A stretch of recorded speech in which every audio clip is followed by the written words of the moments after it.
person in the world and the best sleep care coordinator ever, Tanya. Oh, thank you, Rebecca. So I'm so glad to be here. Oh, and you too, John. Thank you, Rebecca. I'm happy to be here too. Yeah. I don't even know if this is the right Zoom. I just clicked a random button. What are we talking about tonight? What? Yeah. You know So what? no, tonight's going to be a really good topic, guys. And I see the room starting to fill up in the Zoom, and I'm sure the Facebook Live room is filling up too. So we'll give it a second. But tonight is one of those things. I've spent, those of you that know me, I've been playing around in this dental sleep medicine game for a handful of years, and way back when I met Rebecca, and even before then. But one of the things I've noticed in the most successful practices, they all have a highly trained, qualified kind of quarterback for the dental sleep medicine practice, and it's rarely, if ever, the doctor. It's the best ones are delegating to a sleep care coordinator, and that's such an important role. I can't name one single DSM practice that I know or work with that's just like hitting it out of the park that doesn't have that. So I think that speaks volumes, right?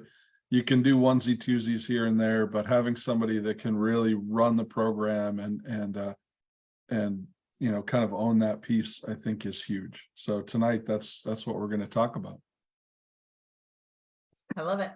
All right, where are we at? How's our room filling? Where are we at? Where are we at? So there's little me. housekeeping stuff before we get started with before we get started with the program. There's a Q&A and a chat box here in the Zoom. So if you're in the Zoom, and I see there's a whole bunch of people in here, if you're in the Zoom, you have a question that you would like Rebecca or Tanya or Dr. Doucette to address at some point, usually as we get to the end, just type it in there, type it into the Q&A or type it in the chat. If you're on Facebook Live, you can post your questions there, and Faustina will see it and convey it to us here. So as you think of stuff, go ahead and type it in, and we'll address it through the discussion or specifically at the end. Yeah. Great. Sweet. What do you think, Rebecca? Well, having somebody in your team that really can help guide and direct this program is really such an important part. And it's not like you have to go and find somebody. Usually in your practice, there's already somebody who will understand and really kind of catch the fire for wanting to help patients in this way. It is so empowering. As either a dental assistant or as a hygienist who wants to transition, it's so empowering to have this new way to take care of patients. And part of that is really just educating yourself so many times. And I know, Tanya, don't people say this to you? How did you learn so much? How do you know so much about sleep? You know what I always tell them? I read a book, read books, read, and educate yourself. We need to be just as much in charge of raising our education level so that we do have answers for patients as anything. What do you think, Tanya? Tell them a little bit about you. How about for you and Dr. Doucette? A lot of people know me. I've been teaching dental sleep medicine. I've worked to really elevate sleep care coordinators all across the country. It's been really my passion in really repeating for other people what I do in an office so that they can make their offices better.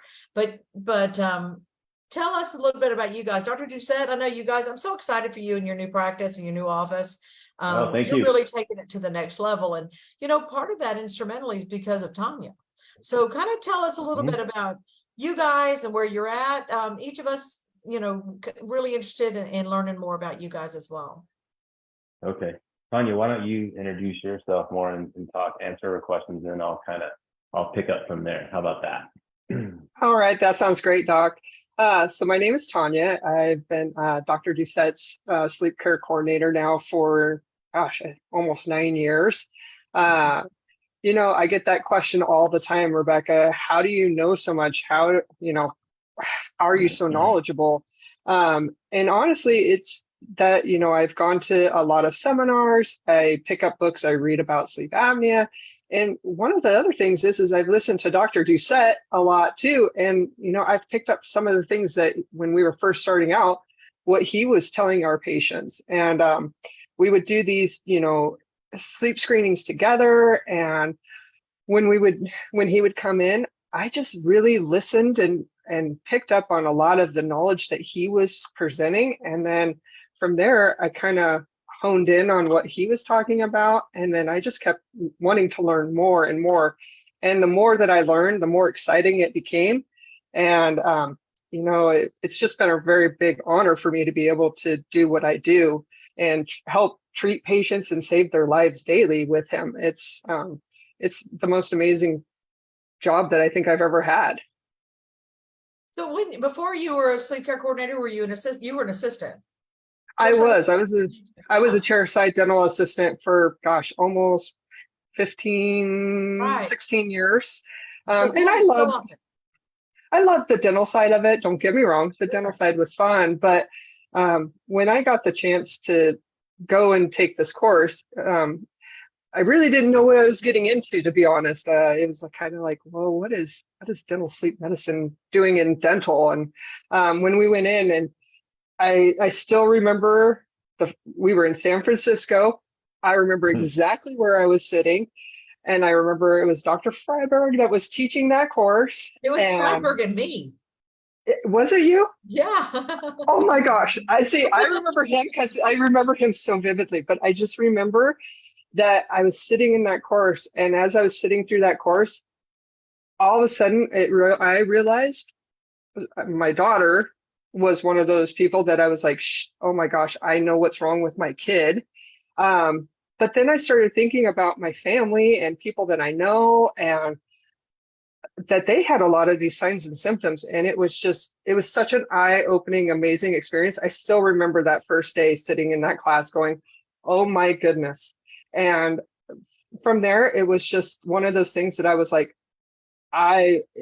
we want to see if this works. And if it does, this is something I would truly love to do. I love that. It's, you know, so many times when I talk to people about dental sleep medicine and kind of their experience, the ones that are the very best at this, the ones that really want this to succeed in their practices are the ones that had kind of that same experience. I remember I was in Salt Lake City, and I was sitting on the third row in the second seat from the left, and the doctor was talking, and I just knew that's what I was going to do. It's the kind of fire that kind of changes your whole direction, isn't it? Oh, absolutely. You know, and since we started this, I have never looked back, and every day is a new and exciting day. I learn something new all the time. It's not like something that's changing so fast that you come in and you go, oh, okay, I'm doing a temporary crown and this is what I do. No, it's nothing like that. It's just one of those things you come in, it's something you learn every single day, and every patient is different, which is what I love, because there's something unique with every single case, and you're learning constantly. And I think the best part about my job, honestly, is the smiles and the happy spouses that come in, and my patients that come in. And honestly, I can't tell you how many hugs that I've gotten because I've lost count, and come in to tell me, thank you so much for making me feel better. Or the spouse comes in and says, thank you so much. I can sleep in the same room as my husband or wife again. It's the most amazing feeling. And every day I look forward to coming into my job. I love my first seminar was John, and I cried half of the day because I just cried the rest of the day. Once I got into signs and symptoms, I just ugly cried in the back of the room. It was awesome. I knew that's what I had to do. So, right. Dr. D. Yeah, what do you want to know? I don't want to bore the crowd. We might as well get into the nuts and bolts. But how much do you rely on Tanya? Tell us from your perspective as a Does a sleep Well, I care can, mean to you? I mean, just overall, I mean, she'll tell you, even making this next step into opening a sleep and T&D only office, after being a dentist for 23 years, and Tanya and I building this together with our financial coordinator, Jen, now for 6+ years. I sat them both down when I was looking at this becoming a reality, and I just said, I don't want to do this without you guys. Like, that's. I love it. I love it so much. So you guys, I really want to talk tonight about, what is a sleep care coordinator? I the boot camp that we teach, Tanya, and I know that you've helped me with it, but some of the slides that I have in my sleep care coordinator boot camp kind of goes over how unique our responsibilities are, and kind of a list of the things that we actually do for the practice, just to kind of give people an idea of how different this position is for a dental sleep practice, and how important it is. So I just put a few slides together, kind of want, and everybody talk, pipe in and give me, what you think too. But, I really feel like, and you're an exemplary, you're an example of exactly what this is, but an organized person, a person with really great language skills, a patient who has, excels in communication so that they do good case presentation, and empathetic people who are good listeners and good communicators with our patients. So important in being a sleep care coordinator. And like we just talked about, we take a lot of classes, man. We listen, we teach, we educate ourselves. Sleep medicine is growing so fast, and so many new innovations, new findings are happening all the time through research. And so kind of keeping up with that's really important, because there's so many things connected health-wise to sleep that I'm always amazed. There is never a time that I meet people that I don't learn something really new and important for us to do. What's been your favorite class? What have you read lately, or what class have you taken lately, you guys, that you think be a good one for people to add to their list of stuff? You talking books, or are you talking books? Books and classes both. I know. Did y'all go to Roundtable? I didn't. We didn't, because I was teaching. No, just I was ill, and opening new practice, there's just too much going on, so I was kind of bummed. But yeah, but I would say the book by James Nestor about just nasal breathing and how important that is. I think everybody on the call here, for the most part, has a decent education on what sleep apnea is, where the choke point is, right? It's the physical obstruction, but to understand the value of the nose, whether it's CPAP or oral appliance, huge. I also think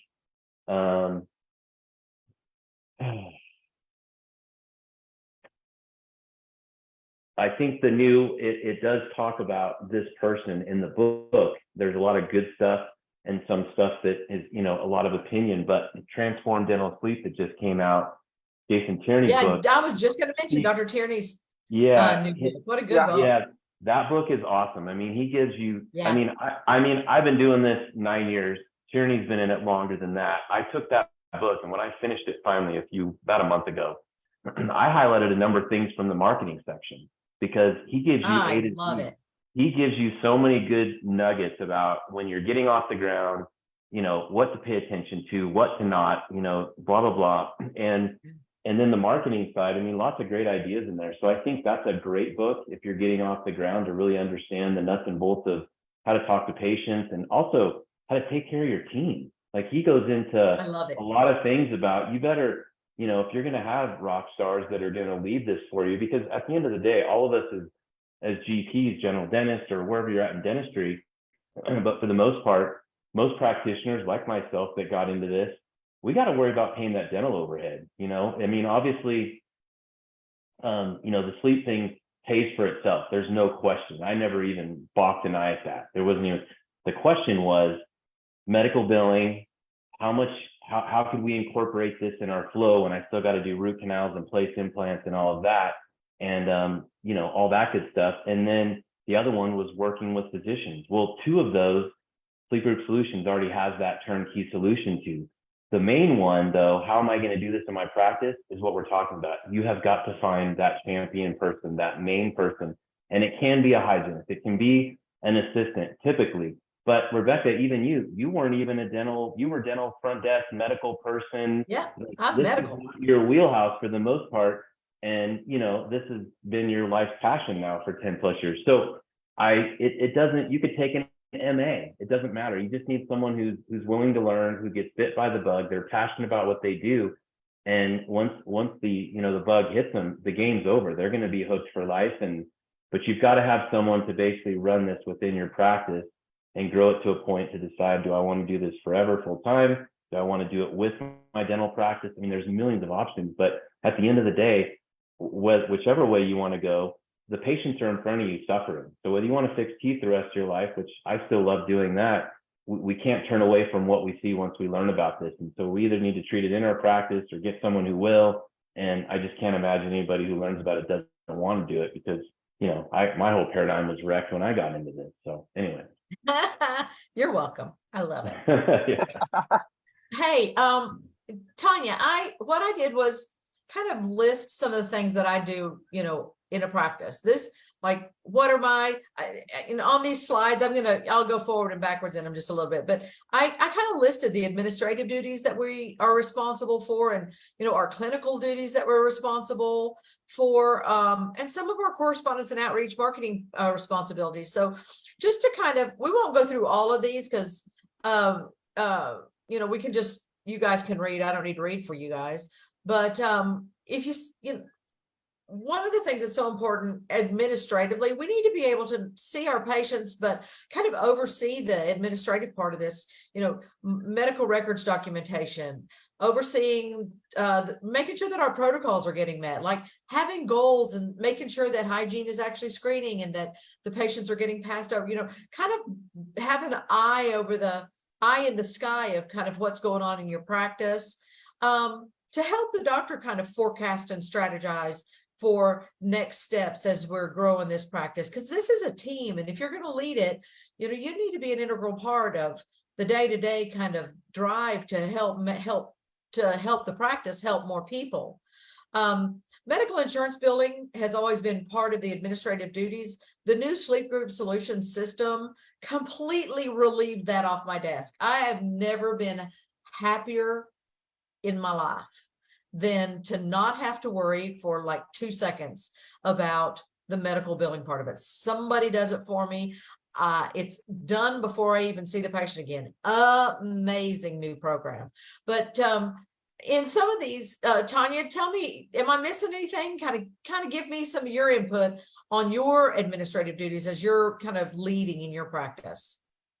Yeah, so for us, of course, making sure our assistants and our team is, our schedules are full. That's a really important one that, Sure. Referrals are, because we do see a lot of referrals in our area, which is amazing.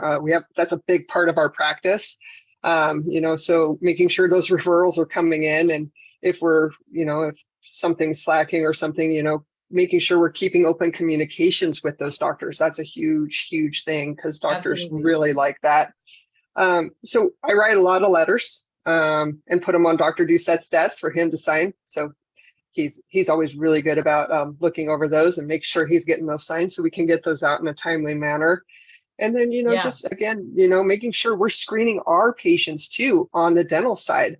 We do have a larger practice for our dental side. Not only is Dr. Doucette one of our dentists, but we also have Dr. Cafferati and Dr. Besso in office too. And their team is now screening too for sleep apnea and getting them referred over to us. So there's really overseeing all that. So there's a lot that's going on. And then, we have our hygienists, which they're amazing, and they're constantly screening, and, they're coming to me and asking, or Dr. Doucette asking questions if there's a question that they have, or maybe they're missing something, or they want to know something maybe they didn't understand. And so they come to me and ask me those questions, and I'm always happy to answer them and get those answers for them if maybe I don't know those answers. But again, it's always it's a team practice. It's, you know, I love we it. all have to work together as a team. And so each of us, as I tell everybody, we all have a really important role in our team, and we've got to make sure those team members are all doing what they need to do. Absolutely. You know, and we have to, as sleep care coordinators, we manage our labs coming in, going out. We manage our, you know, supplies as we need supplies, making sure our patients are scheduled. Of course, our community outreach for, you know, kind of we're the voice of the practice on a lot of occasions if we do health fairs or visits to doctor's offices sometimes. So there's a lot just on the administrative side. So let's look at kind of some of our clinical duties in the, I know you and I run from the time that we get there till the time we leave, especially with a really big practice, but transitioning patients kind of takes a lot of paperwork. And so having somebody who really can monitor to make sure that all those little things that we need to have input with the advent of the electronic medical record, which a lot of people have, but some people still aren't using an EMR. They still are either using their dental software or they're using paper charts. So there's a lot of paperwork that we kind of have to gather. Are y'all using electronics? What's that? Which EMR are you guys using? We are on DS3. So we're not. Is that what you're asking? Good stuff. But there's so many really great ones. Pardon me? It's not a true EMR. Ours is just, you know, it's just a software, right? Right, the softwares that we use. But you know, the data that we need, that we are collecting as sleep care coordinators, you know, the doctor's not going to sit in there and collect all this information, but making sure the sleep study's there, making sure that it's been signed by the physician, that we have the patient's medical insurance information, that we go through questionnaires like we need to. You know, most of the appointment time on occasion is going to be with us, gathering information, answering questionnaires like the you know, the Epworth Sleepiness Scale or the Stop Bang and CPAP intolerance form, making sure our forms about when we insert an appliance and proof of delivery, all of those forms are kind of, as a sleep care coordinator, our job to make sure that we get them signed. Absolutely. So that's part of the data that we do. And then I know you are huge on education, Tanya. Can you walk through?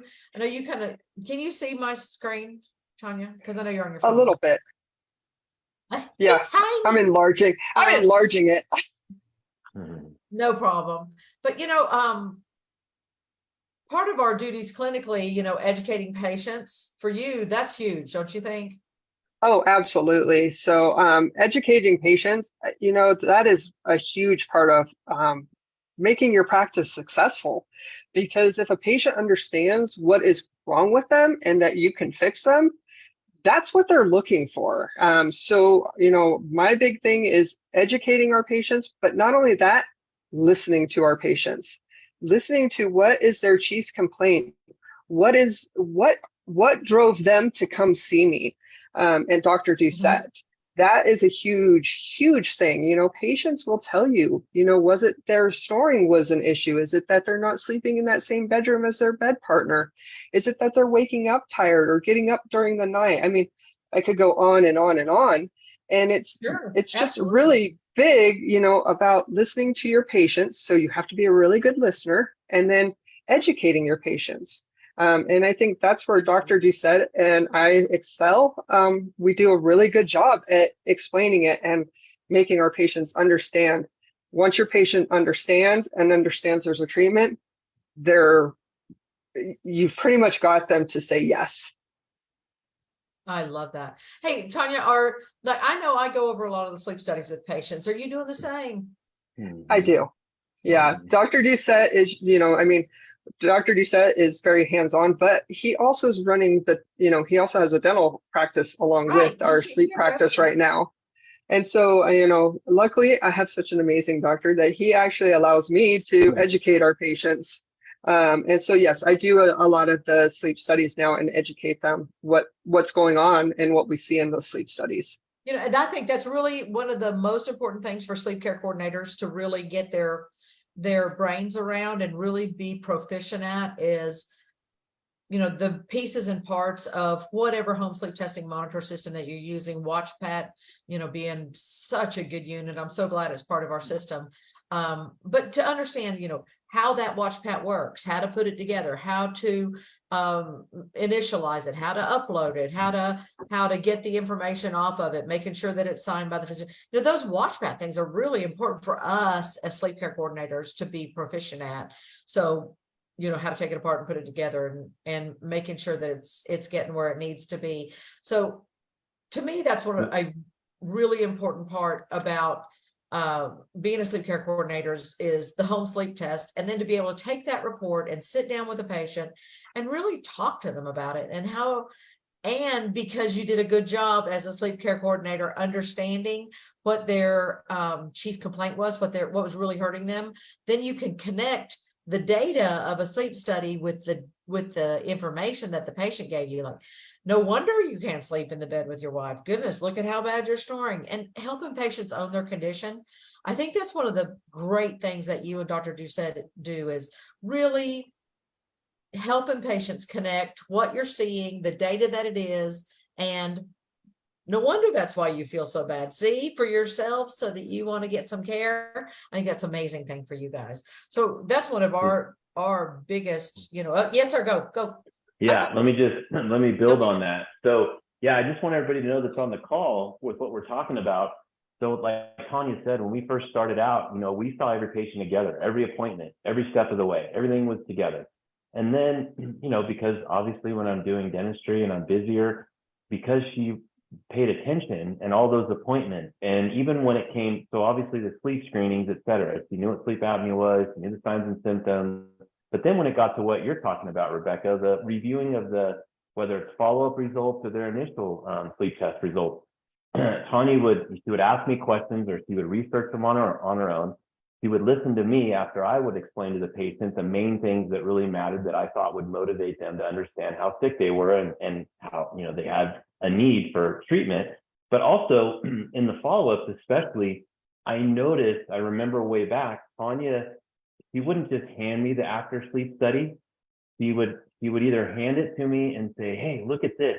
Look at the RDI now, and look at this, and look at the rares. Or she would start picking things out that she knew I was going to look for, or if when we were doing the reviews together, she would start to see exactly how I was talking about all those key points. And then eventually what happened after the first, 30, 40 patients or so years ago, we'd have an HST review, and she'd go, hey doc, I got your HST review, it's Jane, blah, blah, blah. And, I'd already combed through and made my little chicken scratch on things I wanted to go over. She would go, hey, you want me to just sit down and go over with Jane all the results, and then you can come in at the end and answer any questions you might have? I go, yeah, that'd be great. That's how it started. Then it just took off from there. So it was a progression of her, her tenacity of being interested, wanting to do better, wanting to do more, grow more, paying attention. And it just became fun for her. And then that allowed me to still flow on the dental side and only pop in where I needed to for all the appointments, including records, et cetera. And it empowered her to be so much more involved than typically a dental assistant is with fixing a tooth. She's part of— And she's never suck and spit.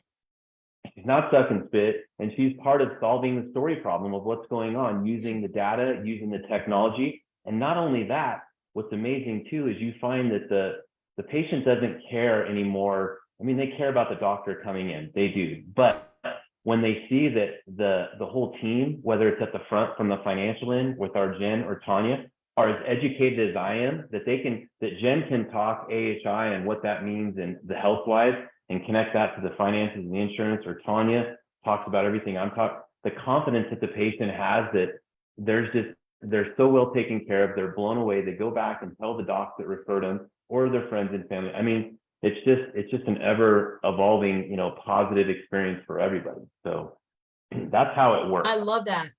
I love it when a patient says, I appreciate so much you guys taking time to explain all this to me. Mm-hmm. Nobody, I've never had anybody take so much time to help me understand and help me.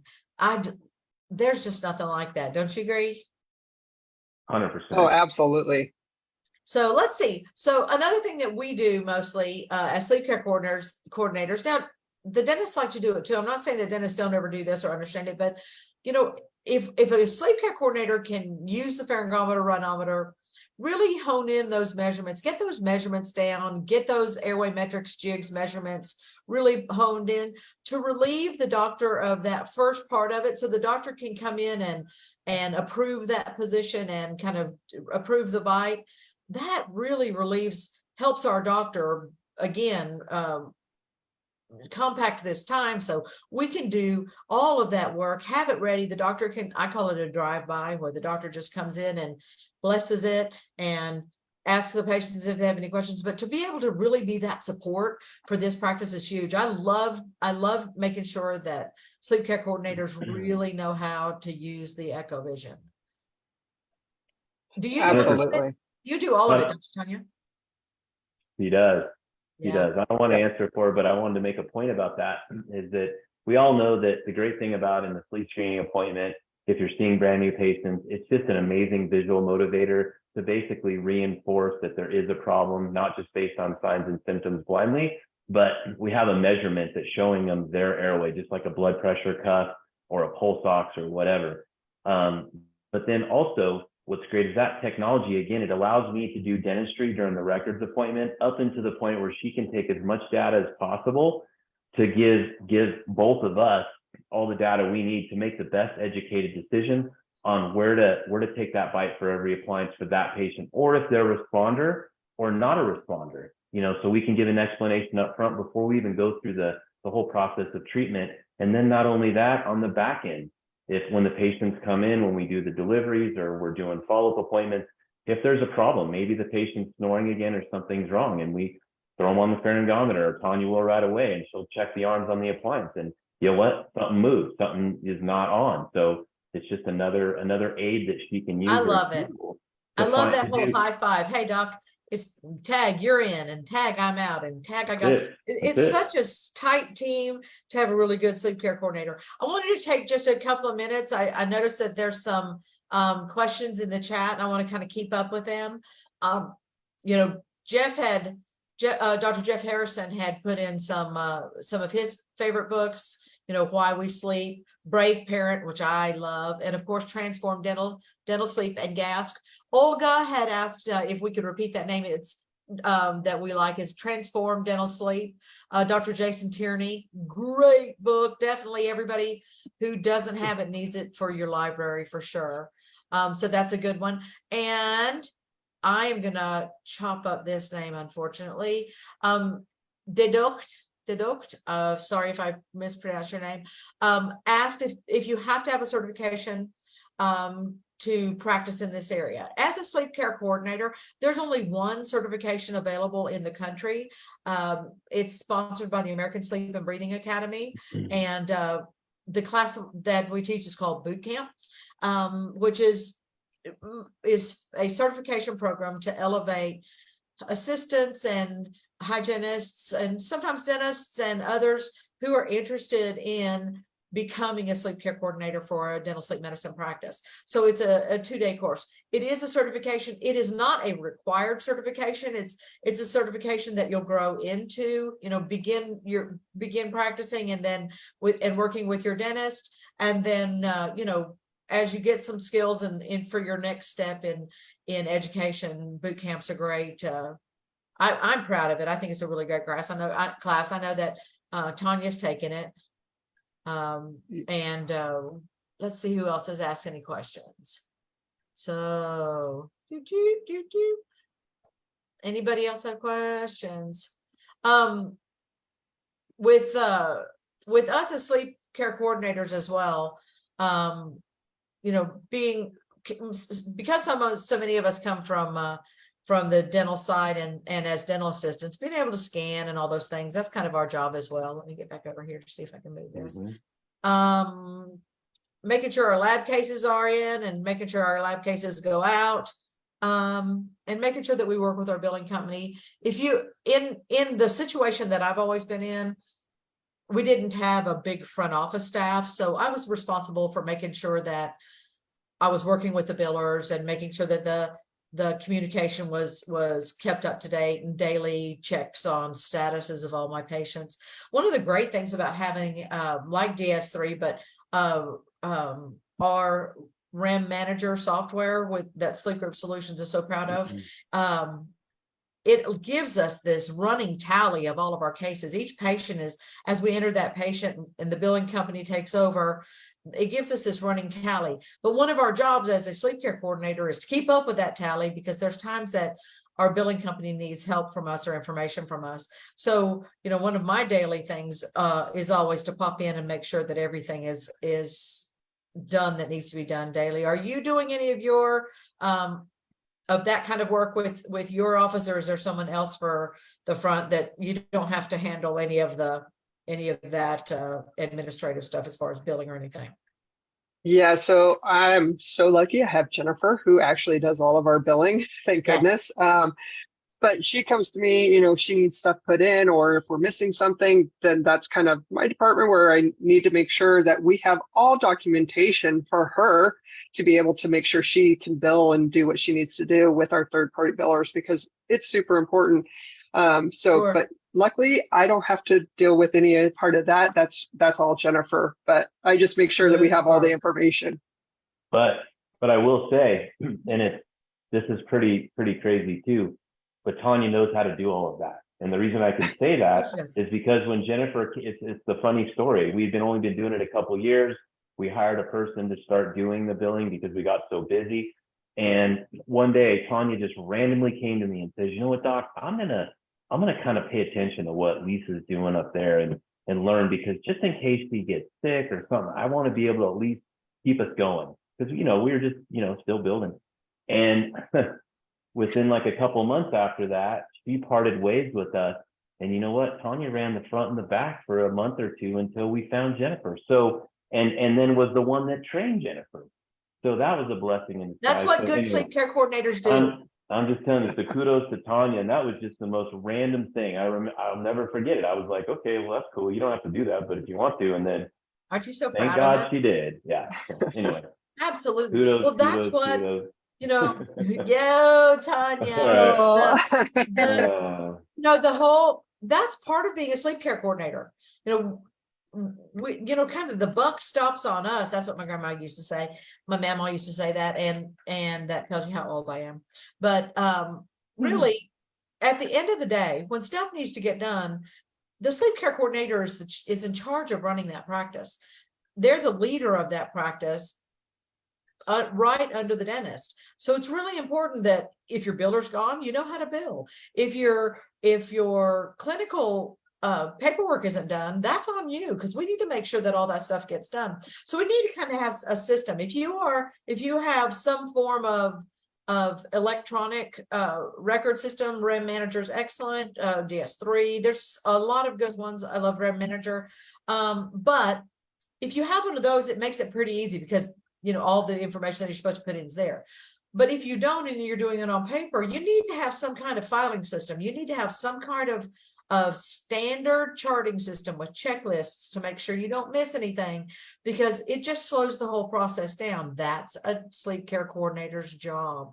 Not only are we supposed to be taking care of patients and getting pats on the back for feeling good, but we got to run this business, and we got to run this show to make the dentist's life easier so that we can see more patients. So really, it's a lot of responsibility and when you've been doing it a long time, we love it, and things kind of get easy, because there's a lot of stuff that Tanya and I can do on autopilot. But lists and checklists really do help the new upcoming sleep care coordinators make sure they don't miss anything. At the end of this, I do kind of have a checklist, a protocol checklist, kind of standardized for a standard sleep care program to kind of help the new people along the way. If you've been helping your dentist screen sleep and you're ready to take it to the next level, definitely reach out to Sleep Group Solutions and find out when the next boot camp is for certification, because you need to get that done too. So those are some of our clinical jobs. Hey, I know that one of the very best things that you guys do, and the reason you've grown so much, is because your outreach in the community is so good.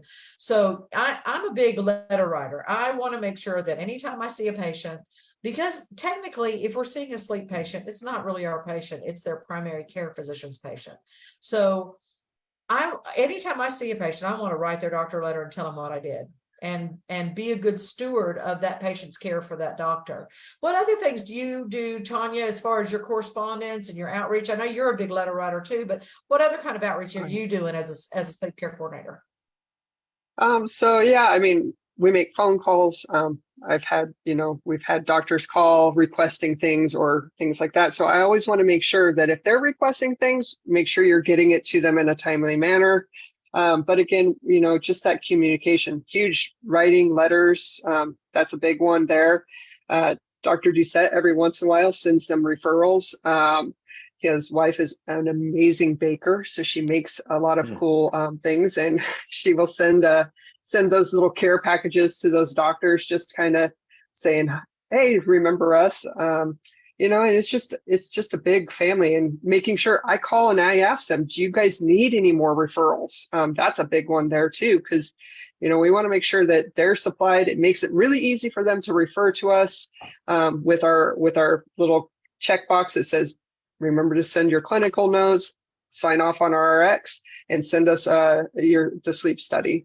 So we have a really simple form for them, and then a little map to where they're going to our office. So we just want to always reach out to them and make sure that they have those. Oh, that's awesome. I know you guys do a lot of thank yous to the doctors too in your area. We do. And I wanted to add one thing to the letters. Some of you might be thinking, oh my gosh, if my assistant was on here and she heard she had to write all these letters, she would go, no way. The fact of the matter is, Tanya uses templates. They're letters that we've either used from SGS and tweaked them to our liking or added to. And then again, just like the reviews and everything else, after a while, a lot of patients have the same follow-up information that you're going to talk about. So that's all in there where Tanya will she can customize like a portion of it. But it's very quick for her because she's not rewriting a letter. She's just using the templates. It's printing a letter out. It's not like, dear doctor, today was a sunny day and we had a great day at the office today. How's your family and friends? It's not that letter. It's, it's printed out so doctor can, make sure the information's right, print it out, give it to the doctor to sign off. But you got to put it in an envelope and you got to stamp it. We mail our letters. So that takes a minute. And that's something that we can do. Do you feel like, Tanya, that having like set aside executive time helps you? Or for me, I always like set aside time. Like I know that on Wednesday and Friday from this hour to this hour and this hour to this hour, that's my executive time. I'm going to get my letters printed and mailed. I'm going to do those. What do you guys do? Other than laugh at me. So I wish I could say that I have a set time. Unfortunately, right now we are extremely busy. So I see patients from 8 to 4 or 5. And then I'm doing all my notes, and sometimes maybe it's a weekend thing that I do or an after work thing that I do. I try to, because we do see so many patients.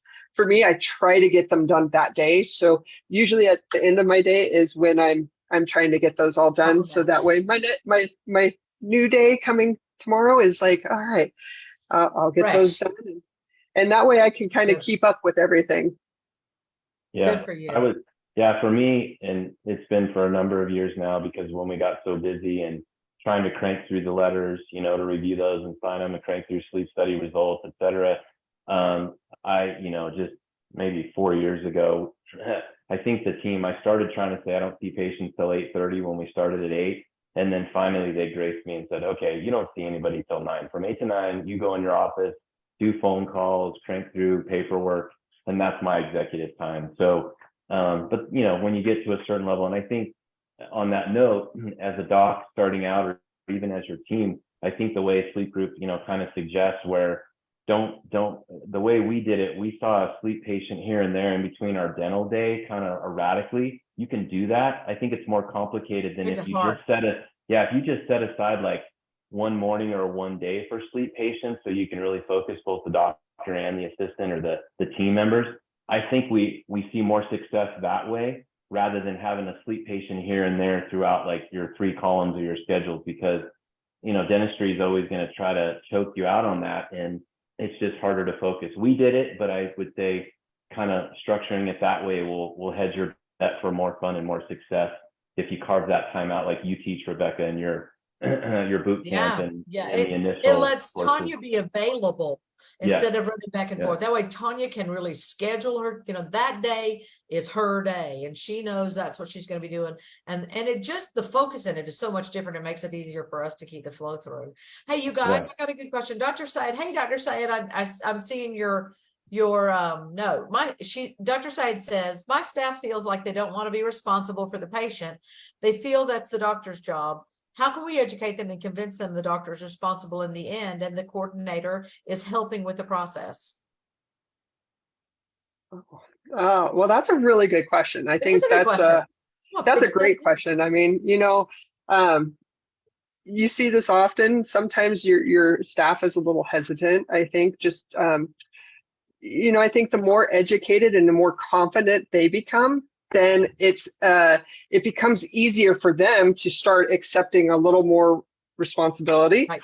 So for me, it was all about, because when we have new people come into our practice or that are new team members, they always look at you and go, oh my gosh, you're so knowledgeable. And oh my goodness, you talk to the patient so well and you communicate so well. And I'm so nervous. Well, I just tell them, the more you do, and the more that your team becomes educated, the easier it becomes to talk to those patients. And I think that your team members then start to feel more confident, and then they want to be able to do that. And it kind of takes the load off the doctor. But at the beginning, I was one of those where I was like, oh, I don't really feel very comfortable. I mean, I've done dentistry. I don't know what I'm doing. I've done dentistry forever. And I was like, I don't know what I'm doing. It's a whole new thing. And, and so just working together, I think the more that they learn, if it's a newer practice, it just takes a little bit of time. And, the doctor, I think like Dr. Doucette, he was amazing.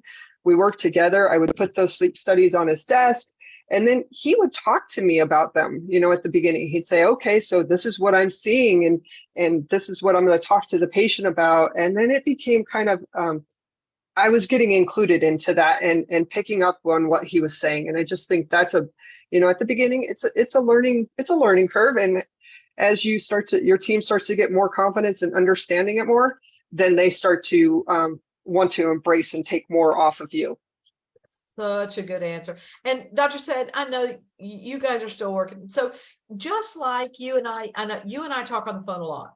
So just like I help you have confidence to go see your patient, you need to help your staff member have confidence to stand on their own feet. They can't do it on day one. This is still new to them as well. So give them a little bit of time. Keep them with you. Let them listen when you talk to a patient. Go over sleep studies together as a team and give them, empower them to begin to feel more independent. Right now, they're just scared. They don't know what they're doing because it's so new. So just kind of keep them with you, and then they'll feel like they can take on the responsibility and of doing more tasks as they feel more comfortable in the shoes. And I know I'm coming to see you soon. We're going to do some more retraining with you guys, and we'll work on that together when I'm there so that we can get a little fire under your team and help them feel a little bit more confident as well. I think we need to do some more work together.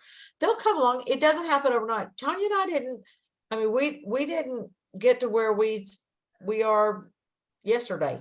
We didn't start yesterday. It's been a day or two. I got gray hair now, a lot of it. So just give them a little bit of time and they'll come along. Isn't that right, Jason? That's right. That's right. You just got to keep going. I think you've seen me go through so many life changes. You're so funny. I know it's crazy to think it's almost been, 9 years for us and 10 for you, somewhere in there, 10, 11 sleep. Yeah, it's exciting. It's exciting. I love it. Let me see if there's any more questions. I know we're getting close. Oh, correspondence and outreach. Let's see what else I got let me see on my buttons. If I got any more advanced this screen. Tanya's not doing any of her own billing. She's graced with a wonderful biller, but she can. And so there's another part of the sleep care coordinator thing. Just like Tanya was just talking about, and Dr. Doucette, it's not that Tanya has to bill, but Tanya has taken the incentive, taken the initiative herself to learn about billing so that in the event she needs to, she can.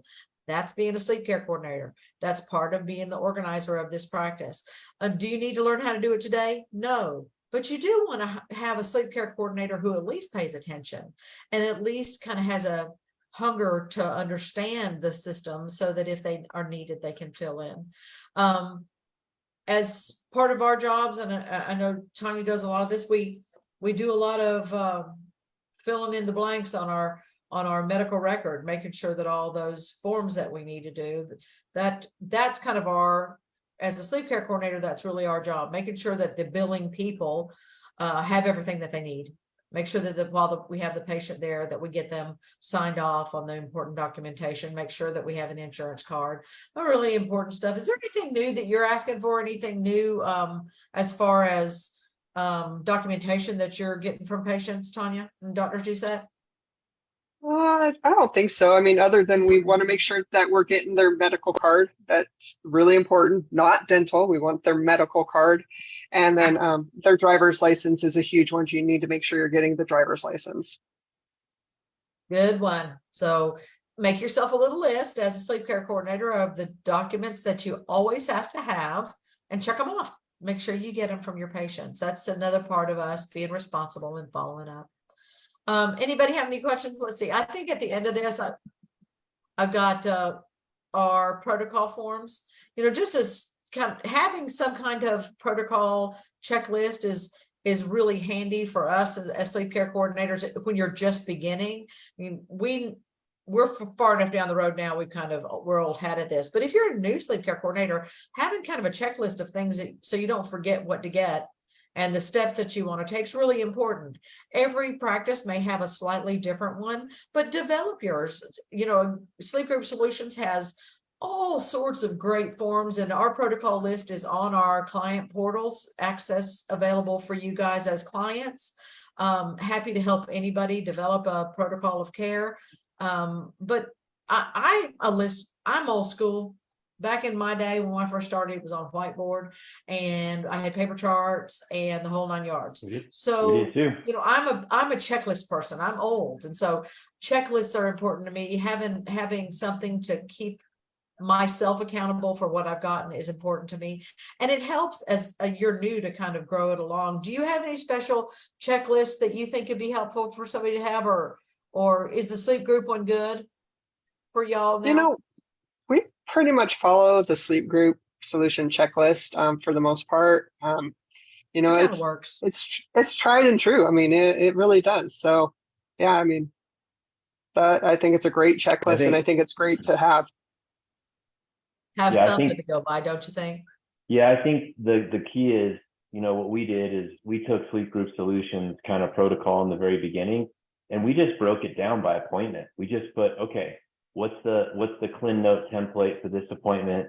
What's the forms we need for this appointment? And that's what Tanya and I followed, or she did for the most part. And then anything added, like an initial appointment, you need to get this from the patient, their medical card and all that. And so, really to do this start to finish per patient, you're looking at, it's like, 4 or 5 appointments max, right?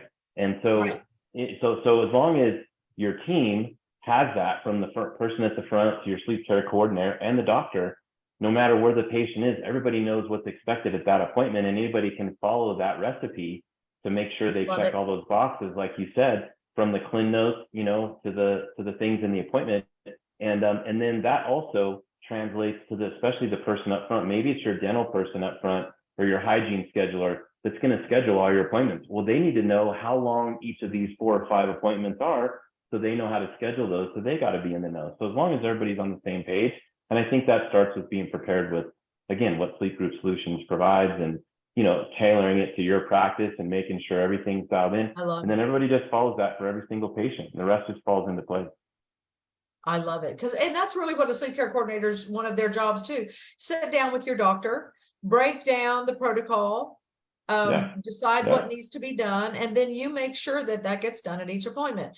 Our job is to be that support system for the doctor, so that the doctor can do all the 3 jobs that he has to do. Well, he's a business owner, he's a dentist, and he's doing sleep medicine. Our job as sleep care coordinators is to run the under part of the practice so that he can pop and do his job successfully and smoothly. And the better you do for organization, the better he does, the better the practice does overall. Hey, Dr. Stephanie Gates asks, what do you do with severe patients? So as a sleep care coordinator and as a dentist, what's your position on severe patients? How are you handling those? Well, I saw that question and I just wanted to know in what sense. Are we talking about billing, or do we treat them, or that's what I wanted a little more information about. Is there any, did she give anything else? I'm going to assume, which I know that's a bad word, treatment. Okay. How are you guys treating them? Yeah. So I'd say, I mean, if we do an initial sleep test at this point and they haven't been diagnosed and they come out severe, I'd say for us, 90 to 95% of the time still, we refer for CPAP. We just do that because it's what the patient needs. If they can tolerate it, yes, oral appliances work amazing in a lot of severe patients in certain situations. Someone who's healthier, they're leaner, they're not on a lot of meds, all those things. But if I was starting out, as like when we all teach the courses, Rebecca, we teach everybody, treat all the mild and moderates right out of the gate. Of course, you got to have a sleep study that's diagnosed, get an RX from their physician, and then move forward and knock those out of the park. The severe ones, send them off. Why? Because those are harder to treat sometimes. And secondly, because it shows the physicians in your community, you're not trying to shove an oral appliance into everybody's mouth. And so they say, oh, and then you're opening doors to make relationships to start getting referrals from them when they're already diagnosed or they fail CPAP. And then the other thing is when you send those severe patients off, probably 60 to 70% aren't going to be able to tolerate CPAP anyway. If they do, awesome. They're treated, they're done. But when they don't, where are they coming? Back to your office to get an oral appliance to see what you can do. And then when you knock a few of those out of the park, those referrals are never going to stop coming with those physicians because they won't believe their eyes, but they're doing the false sleep test. So the proof's in the pudding. I love it. I agree. I know, Tanya, do you talk to them too and just say, look, you got to go try CPAP? What's your verdict? Oh, absolutely. So I come to your office, I got super severe sleep apnea. What you gonna tell me? Yeah, so I just, when I sit down to tell them and explain it to them that they have severe sleep apnea, that I talk to them about what that means. It means they stop breathing 30 or more times an hour. They're essentially suffocating themselves. And that, my concern about them is not just about that they have sleep apnea. I'm concerned about their overall health, and that, honestly, the best treatment for them would be to try CPAP first off, because that is the gold standard. And I think that, if you can do really well on CPAP, I'm going to be your biggest champion for it. But if for some reason you can't tolerate CPAP, know that Dr. Doucette's office and we're here to help you for an alternative. But CPAP has its pluses, and I never badmouth CPAP, because you know what? If we have patients that are on CPAP and they're doing well on it and they are 100% compliant, which means they wear it every night, all night long, I am going to be their biggest champion because they're treated successfully. You're a sleep champion, not an oral appliance champion. That's right. You're a sleep care coordinator, not an oral appliance coordinator. Mm-hmm. So it's a bigger picture.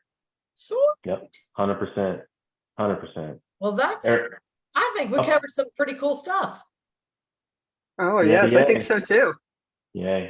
Let me just add to that at the end. Tanya's mom, okay, her family has all been affected by this in a positive way. We tested her mom. Her mom's AHI, I'm roughly remembering, was in the 40, high 40s. Her AHI. Yeah, it was 48. Okay, but her low O2 was in the low 60s. Her low O2 is actually 42. 42. Goes to her, there's a longer story here, but she went to her primary care, and that physician just said, oh, you're fine, don't worry about it. Oh man, that was not okay. Got a new physician because Tanya threw a fit. However, her mom said, well, okay, I've got sleep apnea.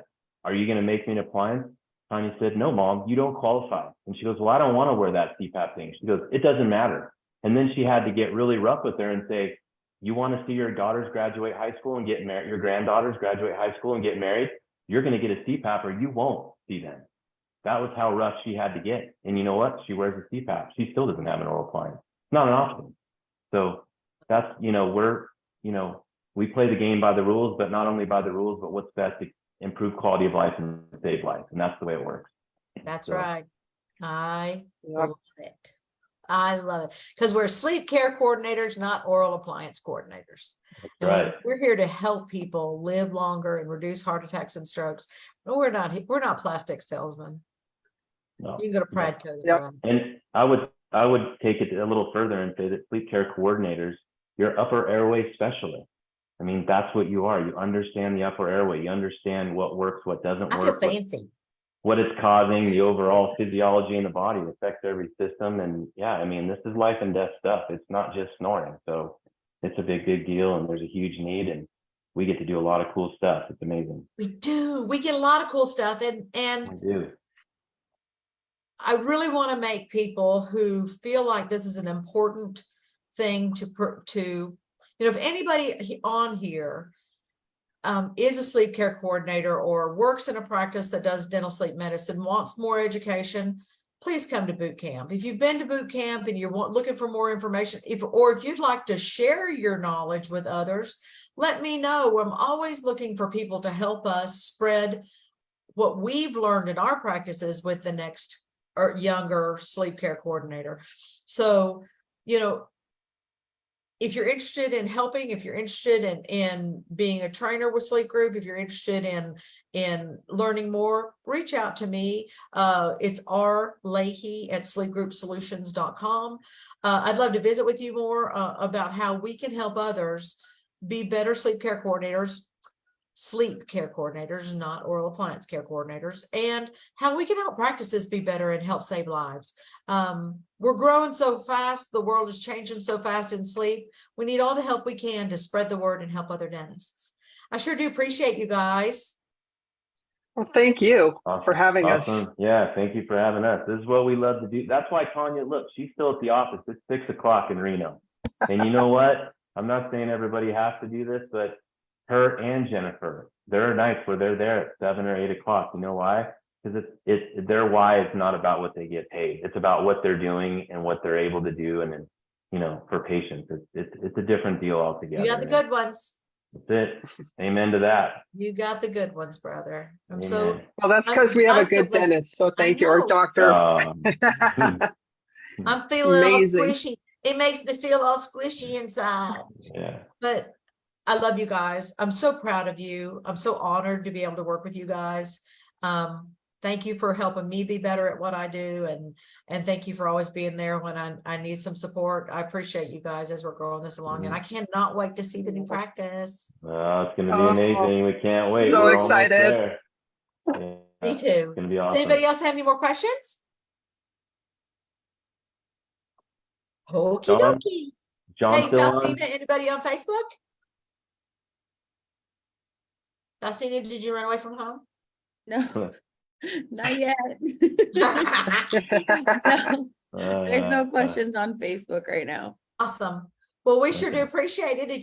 I guess we'll call it an evening and then we'll see you guys at the next Sleep TV. All right. Have a Thank good you. evening, everyone. Everybody sleep well. Good night. Thank you. Good night. Bye.